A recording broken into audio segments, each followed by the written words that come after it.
Hello दोस्तों, नमस्कार। आपके अपने यूट्यूब चैनल वाईफाई वीनेक में आपका स्वागत है और मैं हूं रामस्वरूप सिद्ध। देखिए, आज हम बात करेंगे रीट 2018 लेवल सेकंड। इसके बारे में हम चर्चा करेंगे। यह सिर्फ मनोविज्ञान के 30 क्वेश्चन है। तो देखिए, जो रीट हुई थी 2018 में, उसमें लेवल फर्स्ट की हमने बात कर ली और आज हम बात करेंगे लेवल सेकंड। इससे पहले हमने वीडियो बनाए थे 2015 की, उनमें भी दोनों लेवल की हमने बात की। उसमें मनोविज्ञान के हमें 30% लेके आए आपके सामने। तो सिर्फ इसमें मनोविज्ञान के ही पेपर हैं। जिसको मान लो कोई मनोविज्ञान के अलावा देखना है तो ये वीडियो अभी बंद कर सकता है। इसमें सिर्फ मनोविज्ञान के 30% ही है। तो चलिए शुरू करते हैं।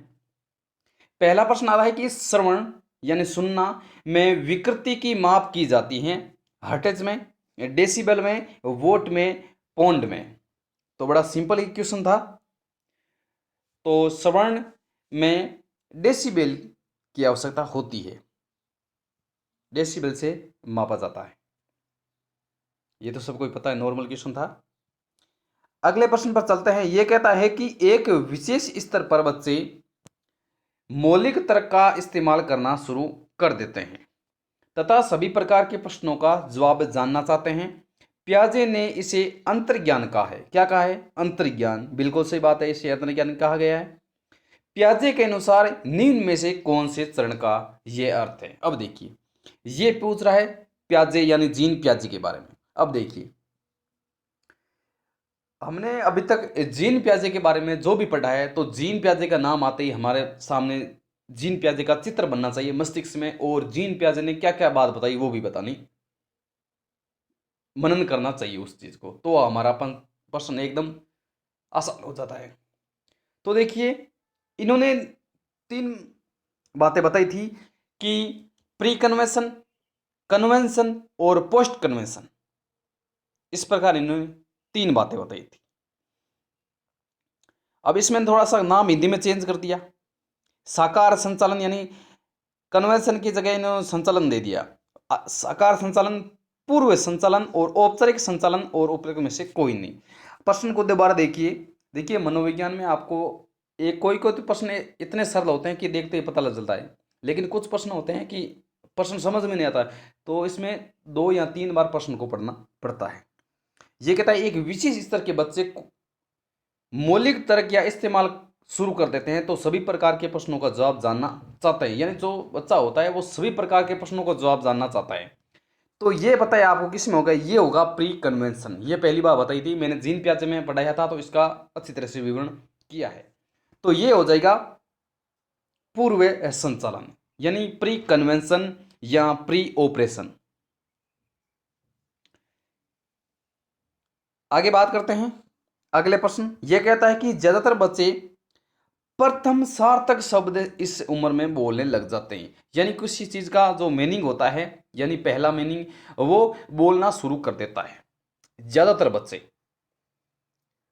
तो देखिए, लगभग जो 1 वर्ष का बच्चा होता है ना, तब ये बोलना शुरू हो जाता है। तो अब देखिए, इस ऑप्शन में 1 वर्ष के आसपास में कौन सा है? तो 3 महीने, 6 महीने, 35-40 महीने, ये तो ज्यादा हो जाएगा। 10-13 महीने, तो जी हाँ, इसका आंसर होगा 10-13 महीने, यानी 1 वर्ष के आसपास ये सीख जाता है। इसका आंसर होगा डी। अगले प्रश्न की ओर चलते हैं। ये प्रश्न कहता है कि बहुबुद्धि सिद्धांत के जनक कौन है? बहुत ही सिंपल प्रश्न है। देखिए, साइकोलॉजी में 30 प्रश्न आते हैं। 30 प्रश्न में लगभग 5-6 प्रश्न इतने सरल हो जाते हैं कि आपने थोड़ी बहुत साइकोलॉजी पढ़ी है तो आराम से आप कर सकते हो। तो देखिए, बहुबुद्धि सिद्धांत के जनक कौन माने जाते हैं? ये माने जाते हैं बहुबुद्धि के गार्डनर। कौन? गार्डनर। बहुत सिंपल प्रश्न था, सीधा पूछा है। अगला प्रश्न आता है, निम्न में से किसने सामाजिक रचनावाद दर्शन पर अत्यधिक बल दिया? सामाजिक रचनावाद दर्शन पर अत्यधिक बल दिया। तो ये कौन थे? सामाजिक की बात आती है, हमें हमारे मन में प्रश्न उठना चाहिए कि ये किसका है? ये है वाइगोत्स्की का सामाजिक सिद्धांत।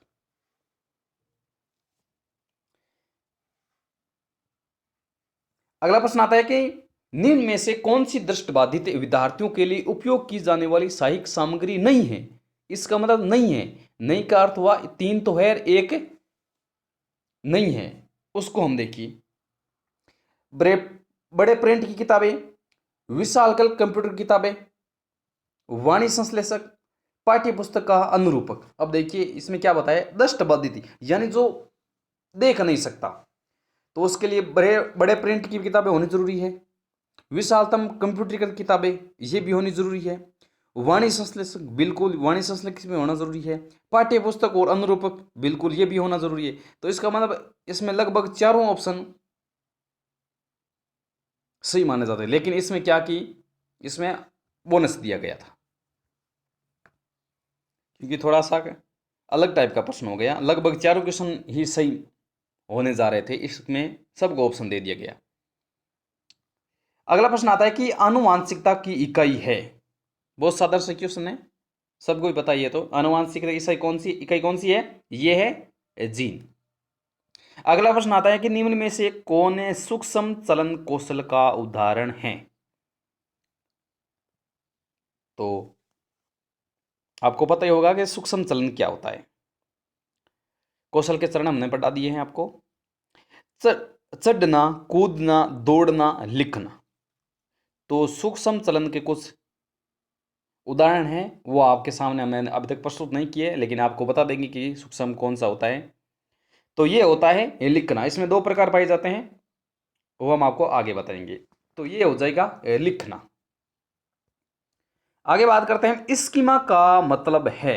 अब देखिए स्कीमा शब्द आता है, स्कीम शब्द आते ही हमारे मन में होना चाहिए जीन प्याजे, क्योंकि शब्द जो स्कीमा शब्द दिया है वो जीन प्याजे ने दिया है और यह शब्द जीव विज्ञान से लिया गया है। इसका अर्थ क्या होता है? खंडन क्रिया विधि, अधिगम विधि, लंबे समय के यादाश्त में सूचना संगठित पैकेट्स का एकत्रित करना, शारीरिक प्रतिवाद क्रिया विधि। तो स्कीमा का अर्थ होता है लंबे समय की यादाश्त में सूचना के संगठित पैकेट्स का एकत्रित करना, यानी लंबे समय तक याद रखना। अगला प्रश्न है सूचना प्रक्रमण सिद्धांत बुद्धि को विभिन्न आधारभूत कौशलों में विभक्त करने के लिए जाने जाते हैं, जिसे लोग सूचना प्राप्त करने, प्रक्रमण करने और तर्क देकर समस्या समाधान करने के लिए उपयोगी करते हैं। इस तरह के सिद्धांत को प्रतिपादन करने हेतु श्रेष्ठ किसे माना गया है? सूचना प्रक्रमण सिद्धांत। तो इसमें ऑप्शन की ओर चलते हैं। जेरोम ब्रूनर, जीन प्याजे, जेपी गिलफोर्ड, रॉबर्ट स्टनबर्ग। अब देखिए इसमें होगा रॉबर्ट स्टनबर्ग,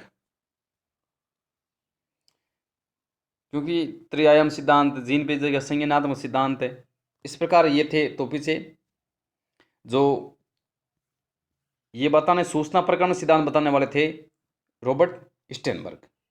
अगला प्रश्न आता है निम्न दिए गए आईक्यू स्तर में शिक्षणीय वर्ग को चुनिए। जो शिक्षणीय वर्ग है उसको चुनना है। अब देखिए आईक्यू, देखिए एक होता है ईक्यू, एक होता है आईक्यू, तो दोनों अलग अलग होते हैं। आईक्यू क्या होता है? आईक्यू लगभग साधारण व्यक्ति, जो नॉर्मल व्यक्ति होता है उसमें यह पाया जाता है। लेकिन ईक्यू होता है वो ईक्यू प्रतिभाशाली बालकों में पाया जाता है। तो आईक्यू लगभग हम औसत की बात करें तो औसत व्यक्तियों में पाया जाता है, जो थोड़ी बहुत बुद्धि के हो। तो इसमें हम औसत को मानते हैं। अब देखिए तो इतना पता ना होना चाहिए आपको औसत में, फिर आप कर लोगे, क्योंकि औसत औसत होता है वो 70 से 90 तक होता है, जो 70 से 90 तक औसत होता है। अब देखिए आगे बात करते हैं। 12वां प्रश्न है किशोर अवस्था में एक बच्चे के उचित विकास हेतु माता पिता तथा शिक्षक निम्न कार्य कर सकते हैं, निम्न में से कौन सा है? लिंग शिक्षा का उचित ज्ञान देना, बिल्कुल सही। उचित वातावरण प्रदान करना, बिल्कुल सही। परामर्श तथा मार्गदर्शन सेवा की व्यवस्था, बिल्कुल जरूरी है। तो और ऊपरी लिखित सभी, तो इसका आंसर हो जाएगा ऊपरी लिखित सभी, यानी तीनों प्रकार सही है। अगला प्रश्न आता है व्यक्तिगत विभिन्नता का सम्मान करते वक्त एक शिक्षक से क्या आशा नहीं की जा सकती, यानी इसमें से शिक्षक की कौन सी आशा नहीं की जाती? पहला है योग्यता अनुसार समूह में विभक्त करना, सही है। पाठ्यचर्या को समायोजित करना, बच्चों को स्वाध्याय के लिए छोड़ देना, नहीं। स्वाध्याय यानी स्वयं अध्ययन करो, यह छोड़ना नहीं चाहिए। इसका आंसर हो जाएगा सी। अगला प्रश्न आता है, यदि पूनम की कलानुक्रमिक उम्र तथा मानसिक उम्र 9 साल है तो उसकी बुद्धि लब्धि का वर्ग हो सकता है। अब देखिए 9 साल, तो हम इसको मान सकते हैं कि 90, बाकी कुछ दे रखा नहीं रखा है, क्योंकि सूत्र होता है मानसिक आयु बटा वास्तविक आयु इंटू 100। तो 9 दो रेखा, इसको हम मान सकते हैं 90। अब देखिए 90 जो उम्र है, जो वर्गीकरण की सारणी है जो टर्म ने दी थी 1916 में, उसके हिसाब से देखें तो देखिए 90 किस में आता है, तो 90 उसमें आप देखोगे तो 90 आता है औसत में। इसमें प्रश्न में क्या दे, आंसर क्या दे रखा है, ये देखा है उत्कृष्ट यानी बहुत ही शानदार, औसत से कम, औसत प्रतिभावान यानी 140 से ऊपर की बुद्धि लब्धि। तो ये वो पूछा है 90 हमारे सामने आए थे, तो ये माना जाता है औसत। कौन सा माना जाता है, औसत। अब देखिए 90 से 109 तक औसत माना जाता है, 90 से 109 तक औसत माना जाता है। अब देखिए अगर निम्न औसत की और उच्च औसत की बात करें तो ध्यान रखना 90 से 99 तक होता है, वो होता है निम्न, वो होता है निम्न औसत। और 100 से 109 तक ये होता है उच्च औसत। इस बात का आप ध्यान रखना। आगे बात करते हैं, निम्न में से कौन से स्वलीनता के लक्षण हैं। कमजोर सामाजिक व्यवहार, रूढ़िबद्ध व्यवहार, कमजोर संप्रेषण, और उपरोक्त में से कोई नहीं। तो देखिए इसका आंसर होगा उपरोक्त में से, सॉरी उपरोक्त सभी, उपरोक्त में से कोई नहीं गया, उक्त सभी इसका आंसर हो जाएगा, क्योंकि ये तीनों लक्षण है। आगे बात करते हैं प्रश्न नंबर 16। यह कहता है मात्रात्मक व्यक्तिगत समता रूपी प्रक्रिया को कहा जाता है। इसने क्या पूछा है, मात्रात्मक व्यक्तिगत समता। ध्यान रखना मात्रात्मक पूछा इसने, दो होते हैं, एक होता है गुणात्मक, एक होता है मात्रात्मक। इसको बहुत अच्छी तरह से मैं इसका परिचय दे चुका हूं आपको। मात्रात्मक और गुणात्मक दो होते हैं। मात्रात्मक क्या होता है, मात्रात्मक होता है वृद्धि, और गुणात्मक क्या होता है, गुणात्मक होता है विकास। तो ये मात्रात्मक यानी मात्रा में हम नाप सकते हैं, मापा जाता है, तो ये हो जाएगा। इसने पूछा है मात्रात्मक, तो ये सीधा पड़ा है कि वृद्धि हो जाएगी, ग्रोथ। आगे वाला प्रश्न आता है कि बाल्यावस्था के दौरान अपने तथा दूसरों के नजरिए में फर्क करने की अयोग्यता को दर्शाता है। प्रश्न बड़ा शानदार है, लेकिन थोड़ा सा घुमाया हुआ है। देखिए प्रश्न क्या है कि बाल्यावस्था के दौरान अपने तथा दूसरों के नजरिए में फर्क करने में अयोग्यता को दर्शाता है। किसको अयोग्यता को दर्शाता है, देखिए आंसर देखिए, इसमें आंसर दो दे रखे हैं, आत्म केंद्रित और जनातवाद, ये दो आंसर है, बाकी तो ये इसके नहीं है। अब देखिए इनमें थोड़ा सा कंफ्यूज है।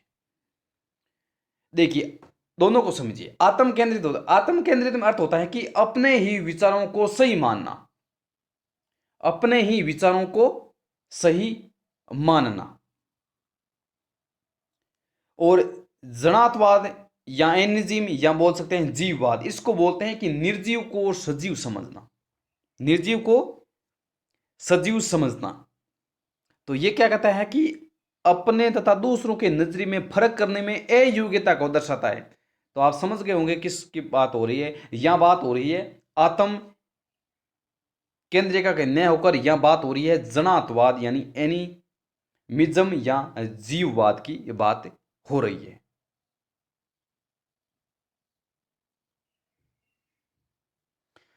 लेकिन यहां इसने बताया है कि अयोग्यता को दर्शाता है। बात किसकी हो रही है, जीववाद की हो रही है, लेकिन इसने कहा है कि अयोग्यता को दर्शाता है। तो इसका हो जाएगा उल्टा, आत्म केंद्रिता, अपने ही विचारों को सही मानना। इसका आंसर हो जाएगा बी।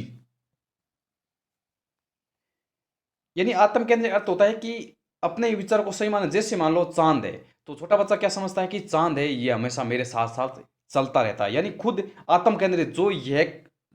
जो ये बताता है कि जो मैं कहता हूं वो सही बात है, तो ये हो जाएगा आत्म केंद्रित।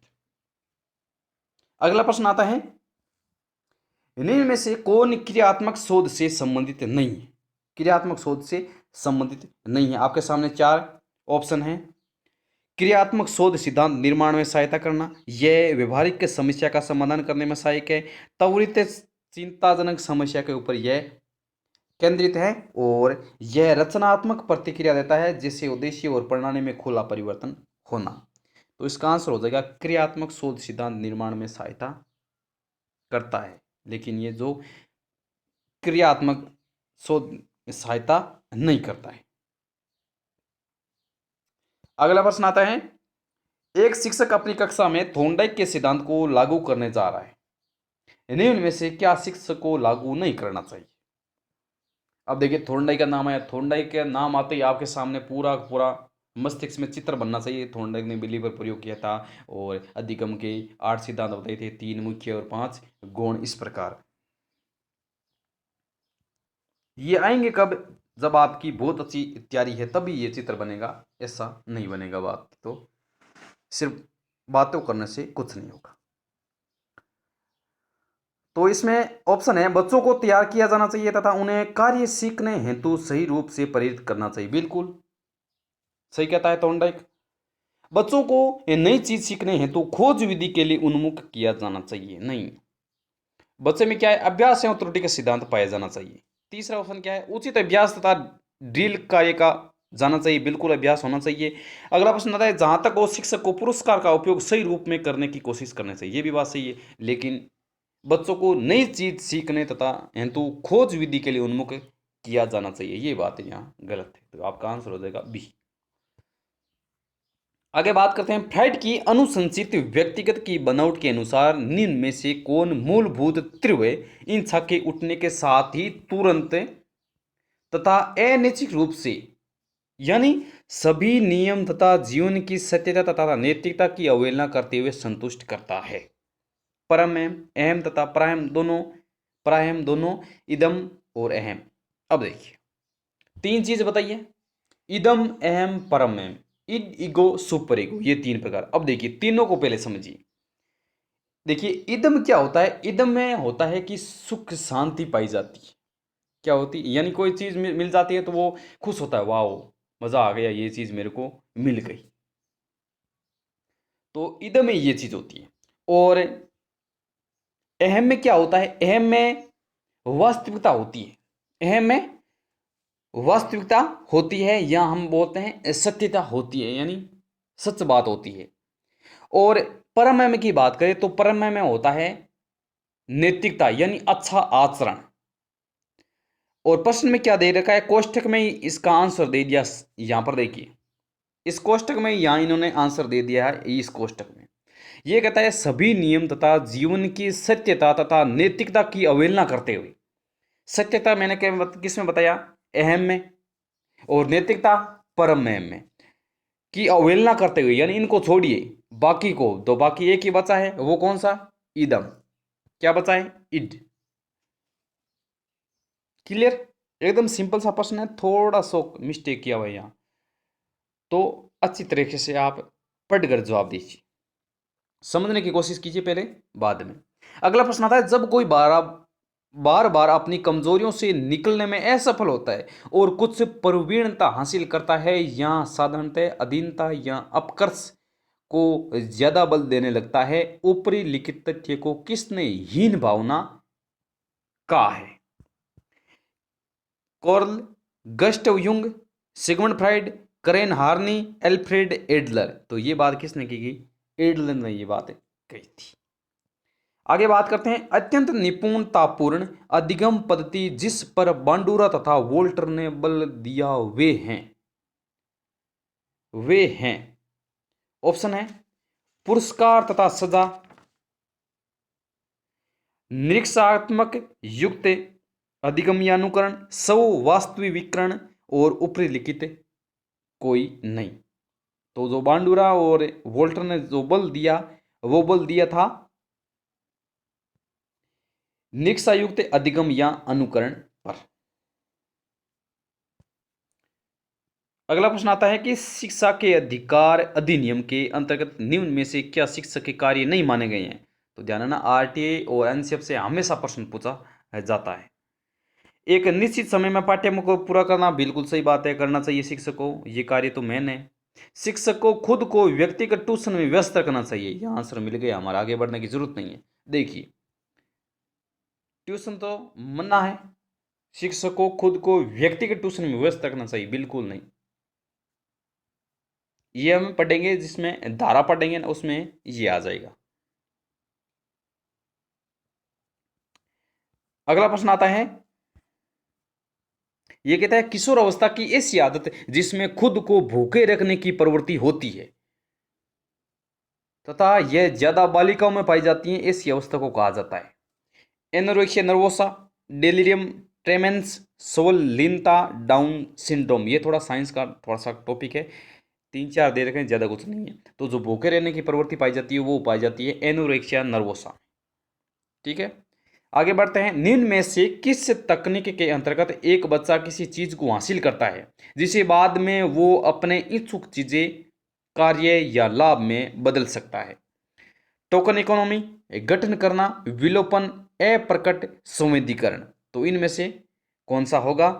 प्रश्न को वापस पढ़िए। निम्न में से किस तकनीकी के अंतर्गत एक बच्चा किसी चीज को हासिल करता है जिसे बाद में वो अपने इच्छुक चीजें, कार्य या लाभ में बदल सकता है? तो ये क्या कहलाता है? ये कहलाता है टोकन इकोनॉमिक्स। ये टोकन इकोनॉमिक्स कहलाती है। अगला प्रश्न आता है कि समायोजन प्रक्रिया के दौरान विद्यार्थीगण बहुत से विरोधाभासी परिस्थितियों से गुजरते हैं। बिल्कुल सही बात है। एक विद्यार्थी शिक्षक के सामने अपनी गलतियों को स्वीकार करना चाहता है, गलतियों को स्वीकार करना चाहता है, पर इसके साथ ही वह शिक्षक द्वारा दंडित होने पर भी डर रहा है। निम्न में से किसके सापेक्ष में अच्छी तरह समझाया गया है?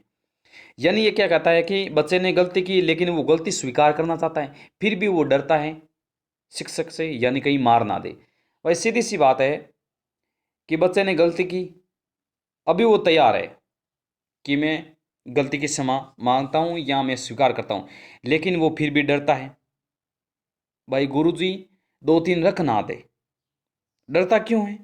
कि अगर मैं सच्ची बताऊं तो गुरुजी 2-3 रख दे। अब ओ जो की परिस्थिति में गुजरूड़ो है, आ परिस्थिति किसी है, ये आपको बतानी है। देख के बीच बीच में थोड़ी सी मारवाड़ी भाषा आ जाती है क्योंकि हम मारवाड़ी हैं, बीच बीच में हंसी मजाक में बोल लेते हैं। तो ये देखिए, ये जो पहली चीज हुई, यानी हाँ मैंने गलती की है, तो ये हो जाएगी अप्रोच। क्या हो जाएगी? ये अप्रोच मानी जाती है। फिर भी सोच लेते हैं ना, गुरुजी तो मारी, 2-3 गुरुजी तो और मारी, तो ये जो क्रिया हो जाती, ये हो जाती है एविडेंस वाली क्रिया, विरोधी भाष वाली हो जाती है।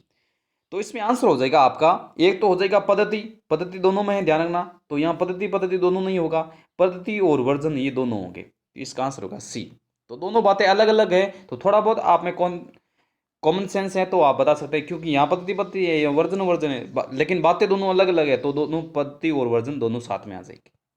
अगला प्रश्न आता है कि एक 5 वर्ष के बच्चे में दूसरे के प्रति प्रतिक्रिया या संप्रेषण में कमी है, यानी दूसरे से बात करने की जो बातचीत करने की जो प्रक्रिया है, बोलने की, संप्रेषण करने की, यानी विचारों का आदान प्रदान करने की, तथा असामान्य व्यवहार को बार बार करता है, इस तरह के लक्षण में किस चीज का प्रतीक है? तो यह प्रतीक किसका है? यह है सेसवलीनता का। अगला प्रश्न आता है कि निम्न में से कौन सी संस्था प्रशिक्षण नियमावली तथा कार्यक्रमों का विकलांगता पुनर्वास के क्षेत्र में भारत में क्रियान्वयन करता है? ऑप्शन को देखिए, पता नहीं, क्या पता ऑप्शन में आंसर मिल जाए। राष्ट्रीय अध्यापक शिक्षा परिषद, राष्ट्रीय शैक्षिक योजना एवं प्रशासन, राष्ट्रीय शैक्षिक अनुसंधान एवं प्रशिक्षण परिषद, भारतीय पुनर्वास परिषद। तो इसने क्या पूछा है? पुनर्वास वास के क्षेत्र में, तो ये हो जाएगा भारतीय पुनर्वास परिषद। बहुत सिंपल है। अगला प्रश्न आता है, निम्न में से कौन सा शब्द दूरदृश्य के लिए दिया गया है? ऑप्टिक एंट्रोपी, एस्टिग्मेटिज्म, हाइपेरोपिया और रिफ्रैक्शन। तो इसमें आपको बोनस मिला था। अगला प्रश्न आता है, सीखने का व्यवहारिक सिद्धांत द्वारा दिया गया है। तो इसमें भी आपको, इन दोनों में आपको बोनस मिला था। कुल मिला के इसमें 3 आपको बोनस, 3 या 4 आपको यहाँ 3 मिले थे, ऑप्शन आपको मिल गए थे बोनस वाले। बाकी बहुत ही सरल पेपर था, 1-2 प्रश्नों को छोड़कर, यानी कंफ्यूज करने वाले 1-2 प्रश्न थे। तो बाकी बहुत ही अगर ऐसा रीट 2020 में पेपर आया जाए तो इतना विश्वास है कि आप लोग कम से कम 27 या 28 या लगभग आप 26 प्लस तो 26 तो कर ही दोगे, पक्का है। यानी बहुत से आसान प्रश्न पूछे गए हैं। तो इस प्रकार यह था रीट 2018 लेवल सेकंड का।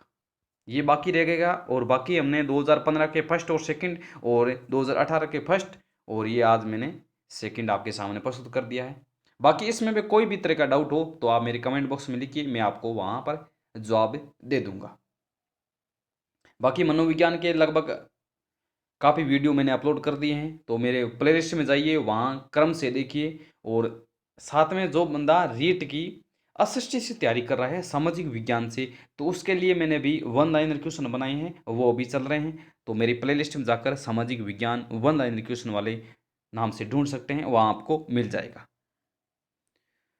तो ये था आज का रीट 2018 लेवल सेकंड।